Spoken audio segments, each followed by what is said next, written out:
bagaimana kabarnya? Semoga kita selalu diberikan kesehatan oleh Allah Subhanahu wa Ta'ala. Oke, di video kali ini gue bakalan berbagi pengalaman kali ya, atau berbagi tips terkait tentang perjuangan gue di SBMPTN. Dan yang mungkin bisa memberikan kebermanfaatan bagi kita semua. Oke, sebelumnya gue adalah lulusan SBMPTN tahun 2019. Dan alhamdulillah gue lulus di jalur tersebut di Institut Pertanian Bogor, Fakultas Teknologi Pertanian, Departemen Teknik Industri Pertanian. Dan sekarang gue IPB angkatan 56. Oke, mungkin gue akan bakalan buat 2 video ya. Video pertama, video ini terkait tentang perjuangan gue di SBMPTN tahun 2019. Dan video satu lagi tentang tips memilih fakultas ya, menurut gua. Oke, untuk nomor 1 dari perjuangan di SBMPTN. Pertama adalah tentukan jadwal. Semakin banyak waktu yang diberikan untuk persiapan, maka semakin baik juga kita untuk mempersiapkan hal yang akan kita hadapi nanti. Dan untuk menentukan jadwal yang pertama ini, tips dari gua itu kalian bagi-bagi dulu apa yang akan kalian hadapi nantinya. Semisal SBMPTN tuh. Jadi SBMPTN ini dia ada tes-tes yang terbagi lagi, ada TPA, ada biologi, fisika, kimia, matematika dan lain sebagainya, banyak kan. Ataupun kalian milih sosum, saintek, ataupun ya pastinya ada pembagian tes lah. Gua nggak tahu tahun 2020 atau tahun 2021 ini versinya kayak gimana. Dan untuk penentuan jadwal ini menurut gue sangat krusial, karena bagi kalian yang sulit untuk menata jadwal belajar atau sulit untuk menata jadwal untuk pembelajaran SBMPTN, ya tentukan jadwal ini sangat penting menurut gue. Karena tentukan jadwal ini kalian itu lebih tertata dan kalian itu lebih terarah itu kemana kalian akan belajar, dan kalian bisa menentukan tujuan-tujuan kalian. Misal di bulan Januari Februari kalian udah tuntas kimia, Februari Maret kalian udah tuntas matematika, dan seterusnya seperti itu. Jadi belajar kalian lebih tertata dan kalian juga tidak tergesa-gesa gitu. Itu aja sih untuk tentukan jadwal. Oke, lanjut yang kedua. Yang kedua itu adalah sumber belajar. Jadi apa itu sumber belajar? Mungkin untuk SBMPTN ya, sumber belajar kalian itu bisa dari buku-buku perjuangan SBMPTN, ataupun dari buku-buku sekolah pun juga bisa. Tapi gue recommended banget kalian mempunyai ya buku SBMPTN gitu. Sebenarnya nggak mesti beli sih, ataupun nggak mesti juga bukunya itu harus banyak. Kalian bisa pinjam dari alumni sebelumnya atau kakak tingkat kalian sebelumnya, ataupun kalian bisa berbagi sama teman-teman kalian. Jadi maksudnya berbagi ini kalau kalian itu berdua dan ya kalian saling beli satu buku dan makanya itu ganti-gantian gitu. Jadi nggak mesti ngeluarkan uang banyak gitu ya. Kita tahu lah tidak semua latar belakang ekonomi orang itu sama, tapi yang gue saranin lebih banyak kan kualitasnya daripada kuantitasnya. Percuma kalau misalnya kalian beli buku yang banyak, beli buku SBMPTN yang banyak, tapi yang mampu kalian habiskan itu cuma 1 ataupun 2, sedangkan kalian beli itu 4, 5, dan 6. Itu sih terkait sumber belajar. Nah, sumber belajar ini bukan selain buku aja sih, sekolah juga ada, ataupun bimbel ya, bimbingan belajar, ada yang online ataupun offline. Nah, kemarin itu gua itu lebih fokus ke bimbel online ya. Kenapa? Karena dari gaya belajar gue sendiri, gue lebih fokus ke bimbel online daripada bimbel offline. Bimbel offline itu lebih banyak disrupsinya gitu, lebih banyak gangguannya. Ada pun teman, lebih banyak ngabisin waktu dan tidak terlalu efektif. Dan dari gaya belajar gue sendiri itu gue lebih berfokus ke bimbel online. Bimbel yang gue pakai kemarin itu Zenius, karena juga Zenius itu gratis. Dan ya terkait dengan sumber belajar itu tidak perlu mahal dan tidak perlu juga repot gitu. Kalian lebih mendingkan kualitas kalian sendiri terlebih dari kuantitas. Itu terkait sumber belajar.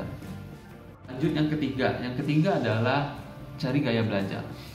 Oke, terkait tentang gaya belajar sempat gue mention tadi, sempat gue sebutkan juga di tips yang kedua atau pengalaman yang kedua, bahwasanya gaya belajar ini menentukan banget bagaimana kalian akan seterusnya dalam perjuangan kalian. Ya jangan niru gaya belajar seseorang. Semisal kalau misalnya kalian lihat teman terpintar kalian di sekolah ya, gaya belajarnya itu buku banyak, intens, terus kayak 4 jam dalam sehari. Itu pun tidak efektif itu menurut kalian sendiri. Dan ya setiap orang itu memiliki gaya belajar yang berbeda-beda. Semisal kayak gue sendiri ya, gaya belajar gue itu gue sambil dengerin musik, membaca, lalu mengerjakan latihan, lalu mengevaluasi latihan. Baru gue catat materi yang ada sepemahaman gue dan bisa masuk akal gitu. Itu terkait gaya belajar gue. Banyak sih gaya belajar yang lain, seperti mereka lebih efektif ketika ada grup belajar, atau mereka lebih efektif belajar itu ketika diskusi, atau lebih efektif lagi belajar ketika membahas soal gitu ketimbang membahas materi. Ya banyak sih, dan tentukan gaya belajar lo sendiri.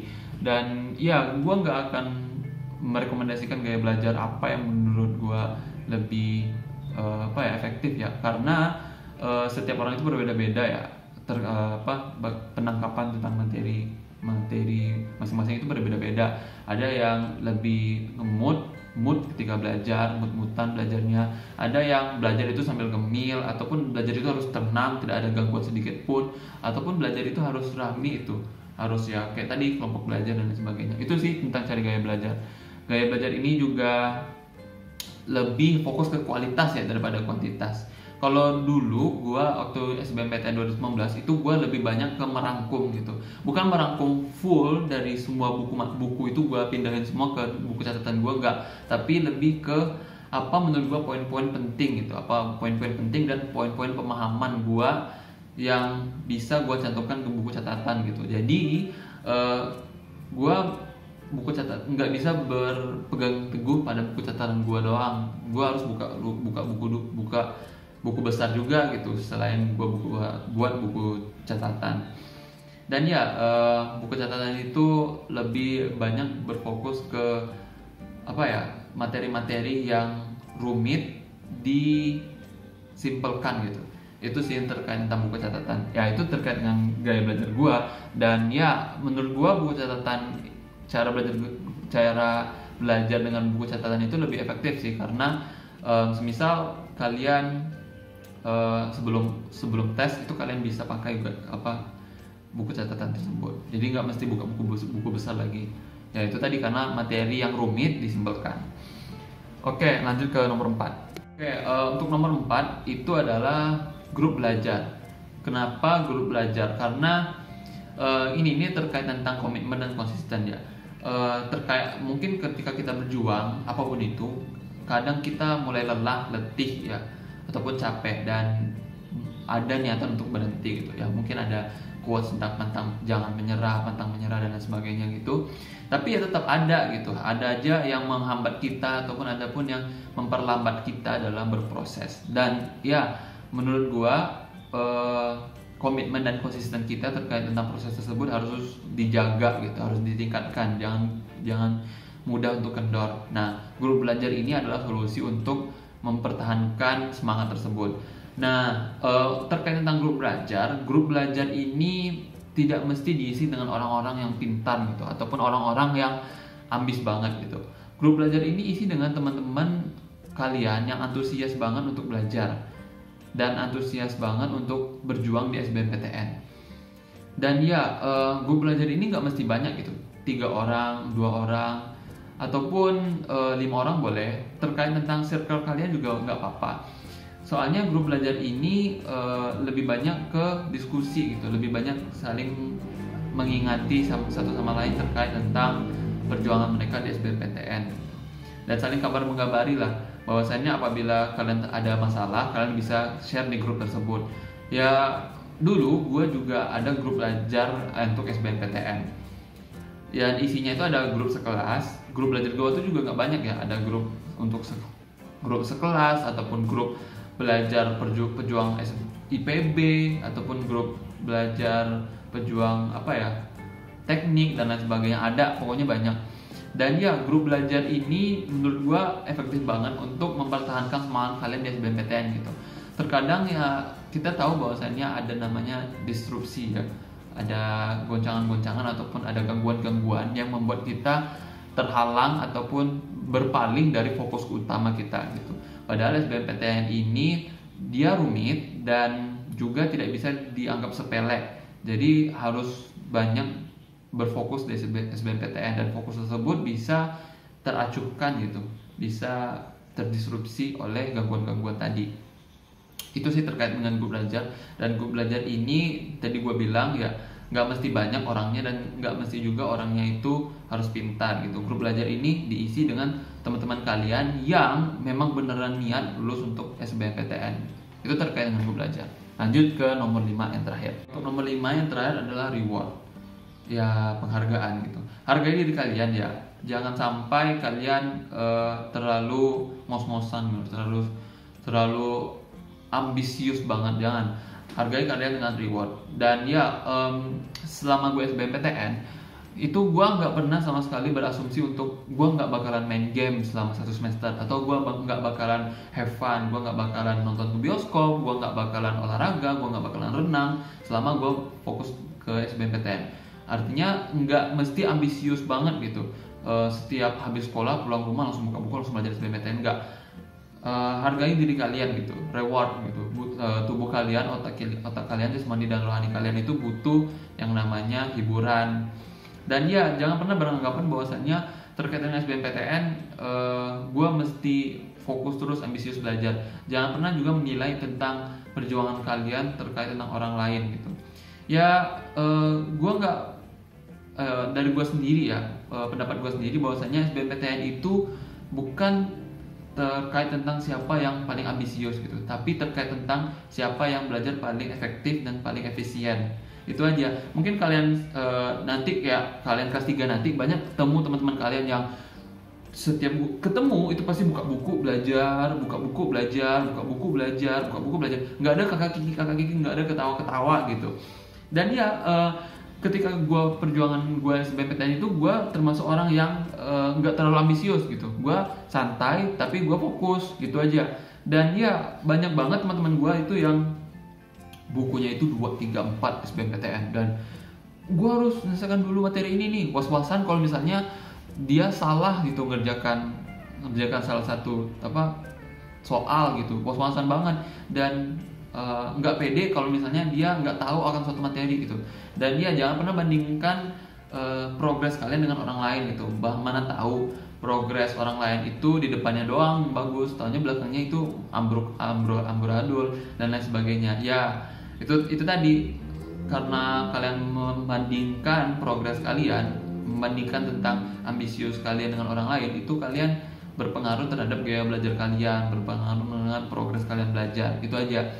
Jadi reward, hargai kerja keras kalian. Kalian pergi nonton, kalian spending time with family, holidays, etc. gitu. Itu tadi, itu juga terkait tentang tentukan jadwal. Jadi jangan terlalu ketat, jangan terlalu pressure, tapi renggangkan. Itu aja terkait tentang reward. Oke, itu aja sih terkait tentang sharing gue tentang SBMPTN. Mungkin tentang cuman 5 poin aja ya. Ataupun ada keterangan tambahan yang ingin gue sampaikan, bahwasannya ikut apa yang menjadi trending gitu. Misal kalau misalnya ada teman-teman lu yang ikut TO, ikut aja TO gitu. Karena lu nggak bakalan tahu di mana informasi itu akan sampai gitu. Ya semisal teman-teman lu semua ikut TO, misal ikut TO kedinasan, padahal lu nggak berminat kedinasan, ikut aja gitu. Mana tahu lu bisa memperkaya ilmu lu, memperdalam informasi-informasi lu, dan bisa meraih pengalaman-pengalaman baru gitu terkait tentang belajar atau perjuangan lu di SBMPTN gitu. Ikut aja dulu itu menurut gua. Benar atau salahnya belakangan, siapa apa enggak lu itu belakangan, tapi lu ikut aja dulu. Dan lu harus tahu gitu bagaimana situasinya nanti ketika ujian gitu. Kadang orang itu terkejut. Gua aja dulu waktu SBMPTN itu terkejut pada waktu tes pertama, karena waktunya itu singkat banget dan soalnya itu rumit.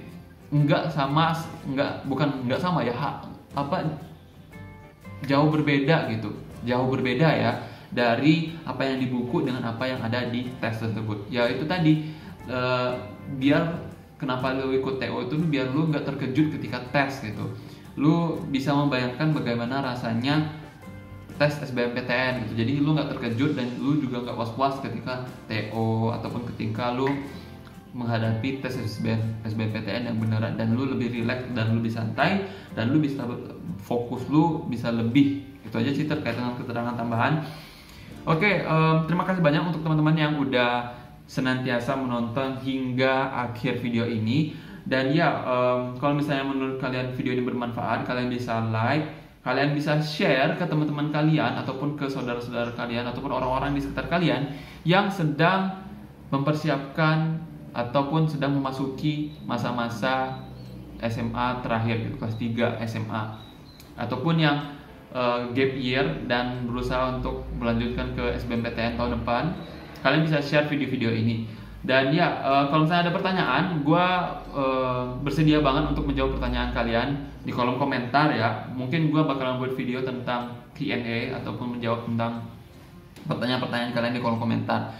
Itu saja, sekian, dan jangan lupa subscribe untuk mendukung channel gua dan untuk menghasilkan video-video yang bermanfaat lainnya. Sekian saja, terima kasih dan sampai jumpa di video bagian kedua.